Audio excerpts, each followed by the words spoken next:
En 2016, l'Ukraine remportait le concours Eurovision avec 1944. Une chanson qui était perçue comme une provocation par la Russie, parce qu'elle évoquait la déportation des Tatars de Crimée par l'Union soviétique au moment de la Seconde Guerre mondiale. À l'occasion de l'édition 2017, organisée à Kiev, la Russie avait fait le choix de nommer Julia Samoylova pour porter ses couleurs. Mais la chanteuse s'est vue interdite d'entrer sur le territoire ukrainien. Les autorités du pays lui reprochent en effet de s'être produite sans autorisation en Crimée, cette péninsule ukrainienne annexée par la Russie au printemps 2014.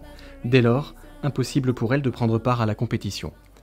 Jamais le concours Eurovision n'avait été autant politisé qu'en 2017. Stéphane Bern et Marianne James, commentateurs du concours, s'expriment à ce sujet. La politique s'invite toujours, d'une manière ou d'une autre. La politique s'invite dans le sport, d'une manière générale. De la même façon, c'est vrai que la candidate russe qui n'a pas de visa pour aller en Ukraine, la Russie qui a protesté contre la victoire de l'Ukraine à Stockholm, tout ça n'est pas de bon augure, mais en même temps, vous savez, on ne s'habitue jamais à la liste. La liste des participants à l'Eurovision n'est jamais la même d'une année sur l'autre. On a eu l'Australie, qui, j'ai découvert, était un pays européen, en tout cas par sa tradition, même s'ils veulent s'affranchir de la couronne britannique. Maintenant, on va découvrir que la Russie n'est plus dans l'Europe.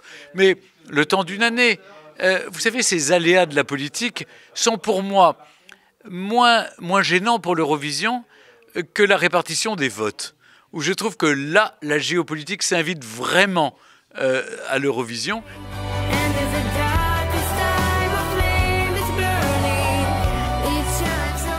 Rassurons-nous, la Troisième Guerre mondiale ne va pas démarrer à propos d'un stress évident entre l'Ukraine et la Russie. Les Ukrainiens veulent montrer quelque chose de fort parce qu'ils sont aussi dans la souffrance. Voilà, la Russie aimerait bien que l'Ukraine redevienne russe et une partie des Ukrainiens n'en a pas envie. Le problème, c'est qu'ils sont divisés eux-mêmes. Moi, j'en sais pas plus. Quand j'en reviendrai, je vous dirai.